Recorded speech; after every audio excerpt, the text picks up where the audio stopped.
to today's Global Connections program. I'm Bill Miller. Today we're going to take a look at the United States and China and look at a bit of the history of China and how it has developed up to this point. My guest today is an expert on this topic. Dr. Gilles Guiheux is a historian and sociologist at the Université Paris Cité. His most recent book is Contemporary China, 1949 to the Present. Dr. Guiheux, welcome to today's Global Connections program. Good morning. Good morning. I appreciate you being with me today. This is a very timely book. Why did you decide to write it now? This is a very important topic and one that we need more understanding, especially when it comes to China and the Western countries and well, China and the whole world, really, because China is a major player in the world. Well, I guess the first reason is that I've been teaching and researching China for more than 30 years. And it was, I guess, time for me to write a comprehensive study of contemporary China. Of course, the second reason is I guess that I witnessed a lot of misunderstandings about what China has achieved, why China has achieved such success, and how we, the West, should deal with the growing power of China. Exactly. There are so many myths and so much misunderstanding out there. It's just mind-boggling. You're absolutely correct. Well, before we get into that, let's talk a little bit about what did China look like in the late 40s when Mao Zedong came to power, as opposed to today with Xi, who has apparently been a very effective leader in many respects. Some people have criticized him for being autocratic, but still he's been able to hold the country together. And it's a very complex country, is it not? Yes, it is a complex country. When Mao Zedong, finally came to power in 1949, after several decades of fighting and at the end a civil war, China was a very poor country. China was also a country that was had very complex relationships with its neighbors, but the USSR and the United States. But the promise that Mao Zedong made in 1949 was that he was the leader able to rebuild China and at last to bring China back to what used to be its historical trajectory, and being a powerful country, being a prosperous country, and being an influential country on the global scene. What has happened, in fact, is that Mao Zedong has continuously delayed these objectives, and preferred to repeatedly carry revolution within China. And it's only the leaders that came to power in the 1980s, starting with Deng Xiaoping, who were able to accomplish the promises that had been made to the Chinese people in the 1930s and 1940s. So in a sense, and that's one of the main arguments of the book, is that the program or the agenda of the communist country in China, and this is, starting with the 1940s, is very much like what reformers in China had in mind, already in the late 19th century or during the first part of the 20th century. All reformers, even at the imperial period, the late imperial period, wanted China to be again prosperous, influential, and powerful. And it's only in the 1980s and today that these promises have become a reality. It certainly is. Are you, you're someone who has studied China for decades now and are very familiar with it. Do you find it somewhat remarkable that with so much diversity in a country like that the country has been able to be held together, and it has progressed so dramatically especially in the economic area. China, when Mao was there, was very extremely poor. It had many problems, educational problems, health problems, just on across the board. But China has made a remarkable surge, I guess we'll say, as far as becoming an economic powerhouse. Is now is one of the 2 or 3 most powerful countries in the world. Oh yes, I mean we cannot but acknowledge the fact that the Chinese leadership has been able to bring back China on the global scene. I mean, on my first visit to China, it was in 1983. Beijing was still a very a large village. There were no highways, there were no high rise, and people were moving around driving bicycles. And now, whenever when you travel to China, you travel to one of the most modern, advanced metropolis in the world.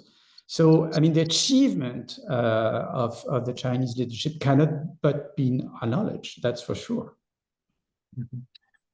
For years, so many of the Chinese observers have commented. They said, well, China has soared economically and has moved so dramatically into the forefront of being a world leader in this area, yet it still has a very what some would call an autocratic state. It's one that keeps people together. You don't get out of line too far. You can get out of line a little bit, I guess. Maybe it's becoming more liberal in that respect. But do you find it interesting that they've been able to achieve this economic growth, given that it's an autocratic state, or would this be expected? Well, I guess we've been, and I mean, I include myself, we've been probably naive, thinking that economic liberalization and prosperity would lead to the democratization of the political system. This has not happened. China has been able to build a new model of economy and society that actually is seducing many others in the world, not only in the South, combining a sort of market economy. I say a sort because the state is still playing a key economic role, and political authoritarianism. So China has built a new kind of model that we didn't foresee, and Xi Jinping, which has been appointed the head of the Chinese leadership back in 2012, is still giving priority to the consolidation of the Communist Party authority on anything else. Now, what are some of the tensions that are within China right now? We'll talk about China and the U.S., China and the countries in that sphere of the part of the world. But what are some of the tensions that are within the country that would maybe cause some type of challenges for a leader? Well, China is facing many challenges at the same time. Right now, what we're facing is decreasing of economic growth. And China has gone through, 2-digit yearly economic growth for several decades, and now economic growth is closer to 5%. This is a challenge because this is not providing enough jobs for, especially for new graduates. I mean, as we all know, the unemployment rate is exceptionally high right now in China. It's officially 20%, but the real figure might be 40%. Inequalities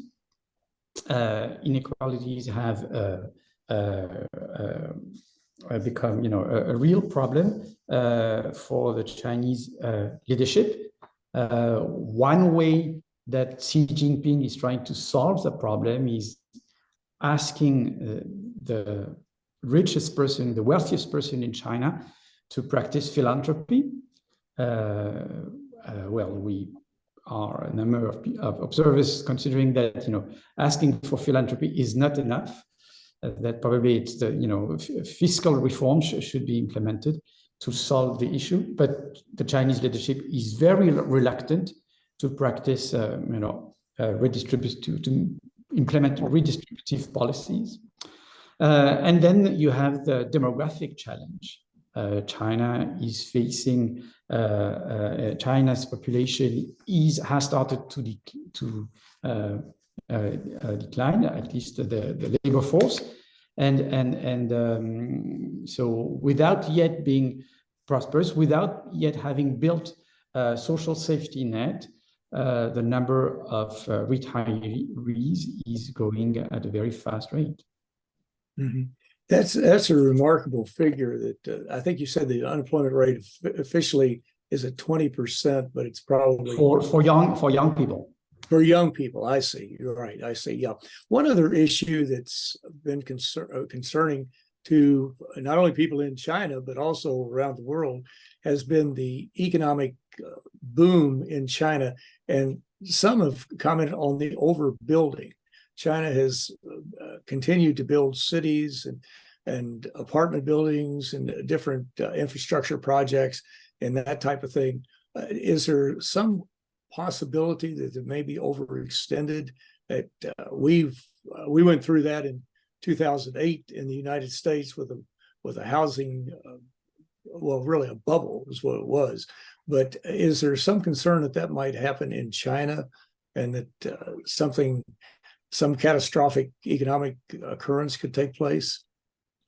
Well, one of the main achievements of the Chinese leadership along the last 3 or 4 decades has been indeed urbanization. China had a level of urbanization especially low in the 1970s, less than 20%, which was like some kind of exceptional or unique for a developing country at that level of development. And now the level of urbanization reaches 65%. So there is still 35% of the Chinese population that lives in rural areas. This achievement has, of course, gone with an unbelievable amount of investment put into the building industry. This was made possible because banks were supporting developers without any limit. And then, recently the Chinese government has decided that he would not continue to support the developing industry as it used to be because of the increasing level of debt by these companies. This, as you mentioned, has been seen in other capitalist countries before. I mean, urbanization and real estate in other countries at different times was one of the main engine of growth. It has been the case in China. Activities related to real estate is about 1/4 of the Chinese economic growth. Chinese real estate has brought the major part of resources of local governments. And the Chinese government is now trying to put an end to this mode of development, to try to invent a new mode of development based on high tech and research and development and technological industries. So what we are witnessing is the end of one's type of economic development, and the Chinese leadership is trying to forge a new motor engine for economic growth. Mm-hmm. Well, as is the case, I think, with all countries, we hope China does well economically, and of course we hope the U.S. does, and all the other countries, because you have to have that stability for your population, and it's very, very important. Well, you're watching Global Connections Television, which is a privately funded, independently produced program. The opinions expressed on Global Connections are solely those of the moderator and his guest. We'd invite our viewers to go to our website at www.globalconnectionstelevision.com to view previous programs. If you're involved with a PBS or community access television station, or perhaps an educational institution that has an intra-campus television hookup, or you have a podcast, or you just have a computer, you like our shows, you would like to share them, please feel free to do so. Global Connections Television is provided at no cost as a public service to help us better understand international issues and how they impact our lives. Today, we're taking a look at a very important player in world politics and world economics, and that is China, and the relationship that it has with the United States and other countries. My guest today is an expert on this topic. Dr. Gilles Guiheux is a historian and sociologist at the Université Paris Cité. His most recent book is Contemporary China, 1949 to the Present. Dr. Guiheux, this is an important book, extremely important. And earlier you mentioned about so many of the myths, and there are a lot of myths about China. What are some of the major myths that you've run across, and how have they been detrimental to the Chinese-American relationship or to any other relationships? Well, one is that China is a very diverse country, and you know, one of the major consequence of prosperity and development along the last 3 or 4 decades is the fact that society has been much more diverse, and interest has been much more diverse. So China is, you know, that used to be, in a sense, made of, you know, mostly workers and farmers, and is now a country with very diverse interests that compete with each other. And something that is not so well known is that there used to be, because this has changed with the Xi Jinping leadership, but there used to be places where these interests would compete with each other. And one of these places used to be on the streets. People would demonstrate in China, people would protest in China, people would express opinions that are adverse to the Chinese leadership agenda. And we should take into account this diversity. Of course, this has changed since Xi Jinping took power more than 10 years ago, because he has reduced these spaces that were available for expression.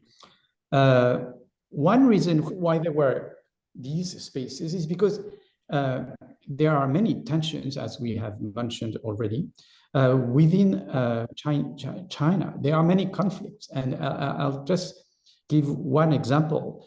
The conflicts between the fact that China is, as a matter of fact, a rather neoliberal country, in the sense that the state is asking, or has been asking, Chinese citizens, Chinese households to rely on their own resources, exclusively on their own resources, to, you know, find work, provide education to their kids, provide themselves health services. There was a time where jobs, accommodation, education, health services were provided by the state. This has, you know, has been dismantled in the 1990s, and China and Chinese citizens, you know, are alone on the market to find a job, to find accommodation, to fund education and health services for themselves and their families. But at the same time, there is a space, or there is a field where the Chinese government doesn't tolerate free expression. It is, you know, political issues. On political matters, the Chinese leadership has maintained or even strengthened its monopoly. But it's because you have these tensions between this neoliberal credo and this monopoly of the Chinese leadership on political issues that people used to, find room for maneuver, because actually as we know, the red lines that the Chinese individuals or Chinese citizens cannot trespass without taking risk are not, publicly known. And we don't know, Chinese citizens don't know what they are allowed to say, what they are not allowed to say. And this is, it's these tensions, this